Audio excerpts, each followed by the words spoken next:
vou passar a palavra ao último orador desta mesa, que é o Delmar Maia Gonçalves. Peço que também respeite o tempo. É escritor, presidente do Círculo de Escritores Moçambicanos na Diáspora e autor de mais de uma dezena de livros, entre eles Moçambique Novo, O Enigma, Mestiço de Corpo Inteiro e Fuzilar a uma Utopia. Distinguido com diversos prémios literários internacionais, incluindo o Prémio Nacional de Literatura Juvenil Ferreira de Castro, 1987, o Prémio da Lusofonia de Literatura, 2017, e o Troféu Cultura Sem Fronteiras. Foi nomeado embaixador da paz pela Universal Peace Federation. E hoje nos vai falar de percursos e singularidades, literaturas na diáspora, da intervenção literário-cultural à intervenção social nas questões de género. Bom, primeiro estou em desvantagem aqui no meio de tantas mulheres. Aliás, estou sempre no meio, estou entre mulheres ou no meio de mulheres. Começa em casa, não é? Eu tenho 6 irmãs e sou o único homem no meio de irmãs. Bom, e tenho uma filha que não quis vir porque quando soube que a Paulina Xiziano não vem, não quis vir. Ela contava que a Paulina também viesse. Bom, a minha intervenção tem muito a ver, é um cruzamento, digamos, entre o percurso da literatura, não sei se vou chamar a moçambicana ou se literaturas na diáspora, não é? Onde encaixa a moçambicana também, e da intervenção literário-cultural, a intervenção social, porque muitas vezes vejo-me no meio também às vezes de questões que têm a ver com a sociedade portuguesa e como um ativista imigrante, digamos, também, que tem alguma intervenção nessas áreas, não é? Em que os imigrantes têm uma palavra a dizer e é preciso desenhar também algum percurso a ser seguido ou não pelas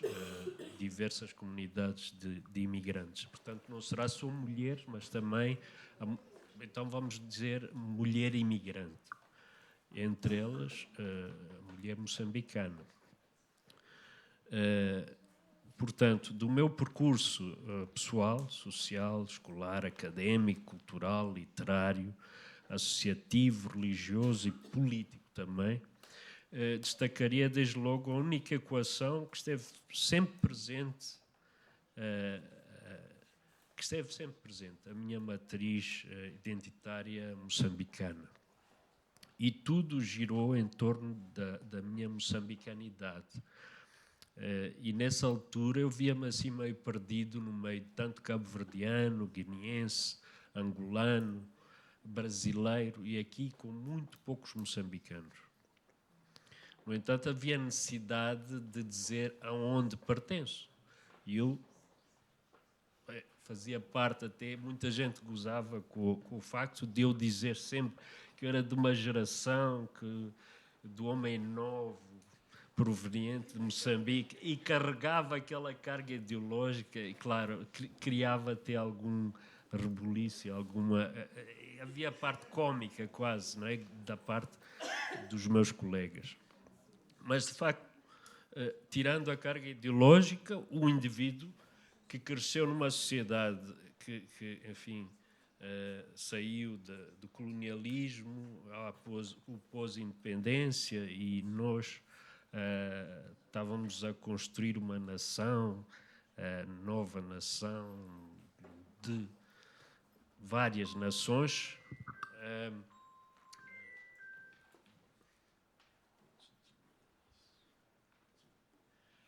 E então essa questão esteve presente também comigo, sempre me acompanhou, e eu tentava encontrar um caminho que pudesse também congregar moçambicanos. E aqui não há muitos, mas os que há também tinham essa sede, essa necessidade de de afirmarem a identidade, de terem um espaço de diálogo, de terem um espaço de afirmação, de se dar a conhecer. Ela existe, é preciso dar-se a conhecer.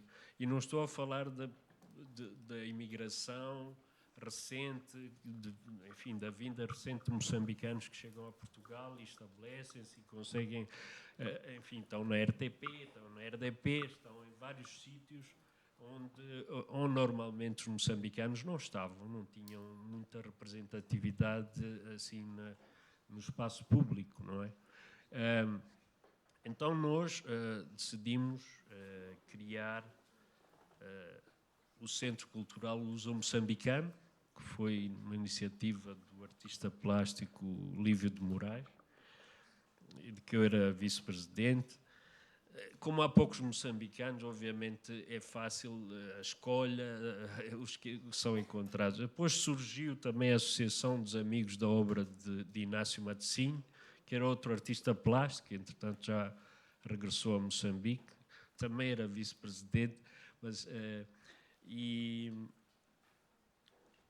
a Associação dos Amigos da Cidade da Matola, porque aqui havia a Casa de Moçambique, e pouco mais, não é? Havia a Casa de Moçambique, já era anterior à independência, depois voltaram a revitalizar em 97, salvo erro, com antigas glórias do futebol. Mas, de facto, o que eu notava era quase a ausência de mulheres. A mulher moçambicana na diáspora era muito pouco participativa.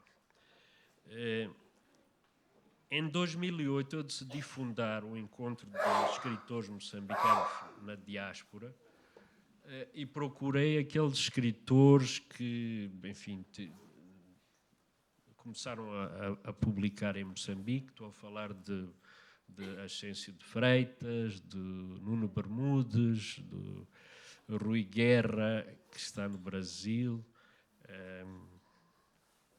do Guilherme de Melo, do Jorge Viegas, do José Pádua nas artes plásticas, Manuel Matsim, que é um juiz moçambicano. Depois havia os artistas plásticos, outros, Inácio Matsim, Roberto Chichorro, São Passos, que é uma senhora, a Didi Mestre, outra senhora, e pouco mais, portanto, além da Lara Guerra. Então, este encontro conseguiu congregar moçambicanos, ou aqueles que se identificavam como tal, não é? E em 2010, eu e alguns familiares decidimos criar o Círculo de Escritores Moçambicanos na Diáspora e a CMD Edições. E a CMD Edições começou a procurar mais moçambicanos e moçambicanas.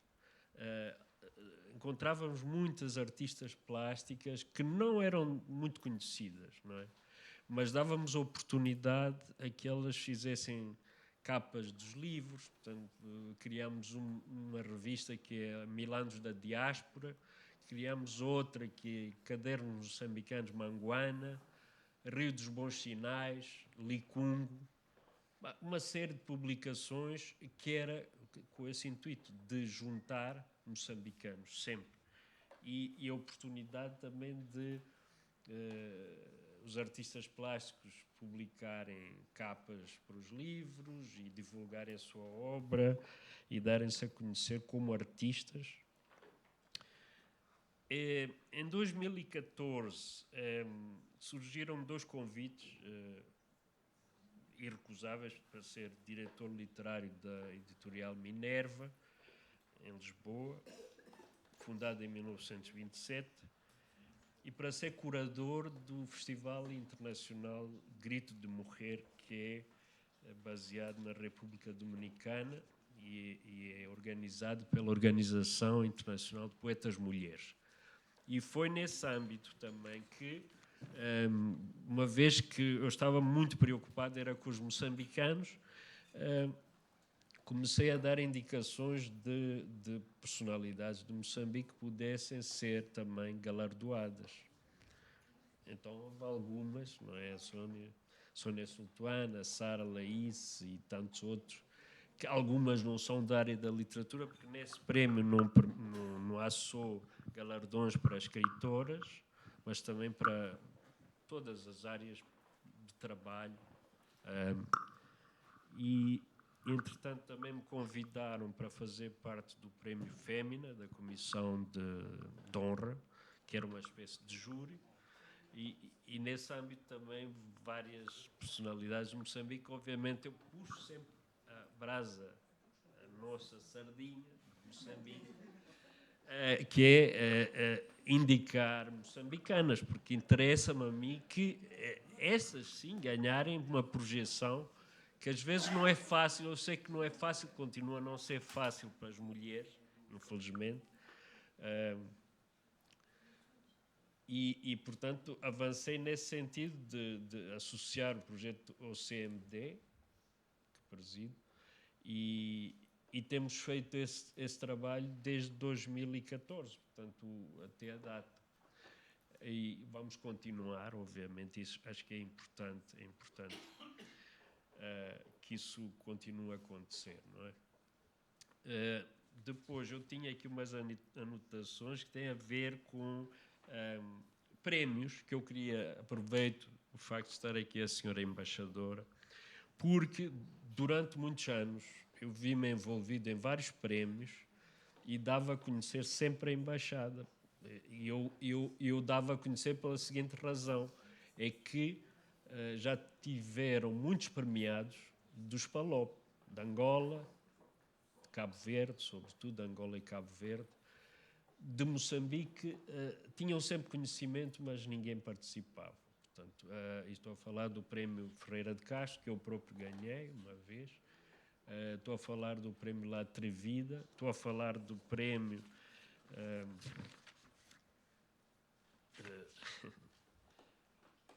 há muitos prémios. O próprio Prémio Fémina não é assim tão conhecido em Moçambique.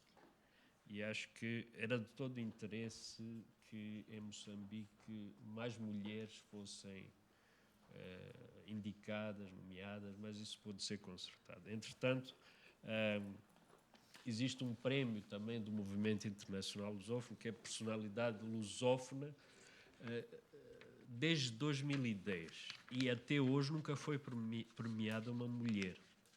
Foram sempre homens. De Moçambique só ganhou uma vez e eu faço parte desse júri, só ganhou o Dr. Manuel Araújo, que é presidente do município de Quelimane. Mas eu acredito que foi em 2017, portanto não há relação. Mas foi de facto, isto tem a ver com muita coisa que vai sucedendo, não é? Em Moçambique, sobretudo. E era importante, de facto, que houvesse mulheres. E há mulheres. Tanto em Moçambique como na diáspora. Sobre o meu percurso enquanto autor, e eu vou encerrar esta questão da mulher, porque acho que é muito sensível, mas também muito sinceramente, preocupa-me a ausência de mulheres em muitas áreas onde elas existem, mas não têm visibilidade. É por alguma razão e isso tem que mudar. Sobre o meu percurso enquanto autor, eu considero-me um dadaísta convicto.